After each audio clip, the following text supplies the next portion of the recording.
President Cowan, Mrs. President Cowan, distinguished guests, undistinguished guests, you know who you are.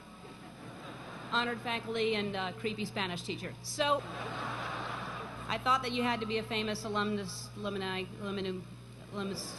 you had to graduate from the school. And I didn't go to college here, and as I don't know if President Cowan knows, I didn't go to college at all, any college. And I'm not saying you wasted your time or money, but look at me, I'm a huge celebrity.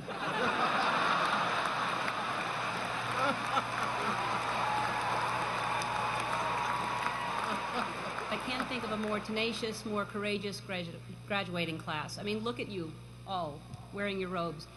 Usually when you're wearing a robe at 10 in the morning, it means you've given up. When I finished school, I was completely lost, and I thought I'd just finally settle on some job, and I would make enough money to pay my rent, maybe have basic cable, maybe not. I didn't really have a plan. My point is that by the time I was your age, I really thought I knew who I was, but I had no idea. Like, for example, when I was your age, I was dating men.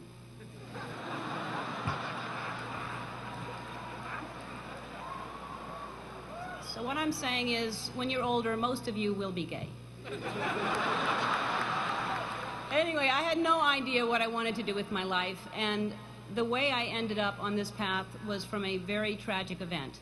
I was maybe 19, and my girlfriend at the time was killed in a car accident. And I passed the accident, and I didn't know it was her, and I kept going.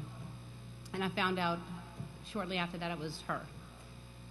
And I was living in a basement apartment. I had no money. I had no heat, no air. I had a mattress on the floor, and the apartment was infested with fleas. And I was soul searching. I was like, why is she suddenly gone and there are fleas here? I don't understand. There must be a purpose, and wouldn't it be so convenient if we could just pick up the phone and call God and ask these questions? And I started writing, and what poured out of me was an imaginary conversation with God, which was one-sided. And I finished writing it, and I looked at it, and I said to myself, and I hadn't even been doing stand-up ever. There was no club in town. I said, I'm going to do this on The Tonight Show with Johnny Carson. At the time, he was the king. And I'm going to be the first woman in the history of the show to be called over to sit down. And several years later, I was the first woman in the history of the show, and only woman in the history of the show, to sit down because of that phone conversation with God that I wrote. And I started this path of stand-up, and it was successful, and it was great, but it was hard because I was trying to please everybody, and I had this secret that I was keeping, that I was gay, and I thought if people found out, they wouldn't like me, they wouldn't laugh at me. Then my career turned into, I got my own sitcom, and that was very successful, another level of success, and I thought, what if they find out I'm gay, then they'll never watch, and this was a long time ago. This was when we just had white presidents. But anyway, this was back many years ago.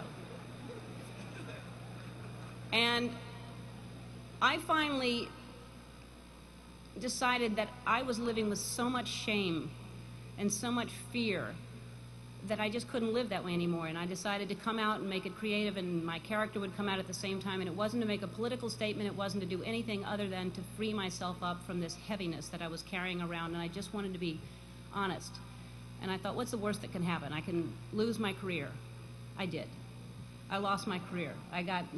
The show was canceled after 6 years without even telling me. I read it in the paper. The phone didn't ring for 3 years.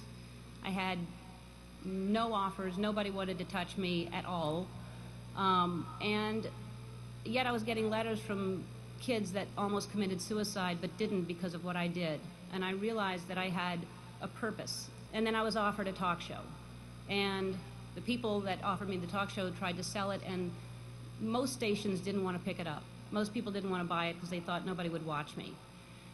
And really, when I look back on it, I wouldn't change a thing. I mean, it was so important for me to lose everything because I found out what the most important thing is to be true to yourself. And ultimately, that's what's gotten me to this place. I don't live in fear. I'm free. I have no secrets. And I know I'll always be okay because no matter what, I know who I am. For me, the most important thing in your life is to live your life with integrity and not to give in to peer pressure to try to be something that you're not. to live your life as an honest and compassionate person, to contribute in some way. So to conclude my conclusion, follow your passion, stay true to yourself, never follow someone else's path unless you're in the woods and you're lost and you see a path, then by all means you should follow that. Don't give advice, it'll come back and bite you when they ask. Don't take anyone's advice. So my advice to you is to, I guess what I'm trying to say is life is like one big Mardi Gras, but instead of showing your boobs, show people your brain. And if they like what they see, you'll have more beads than you know what to do with.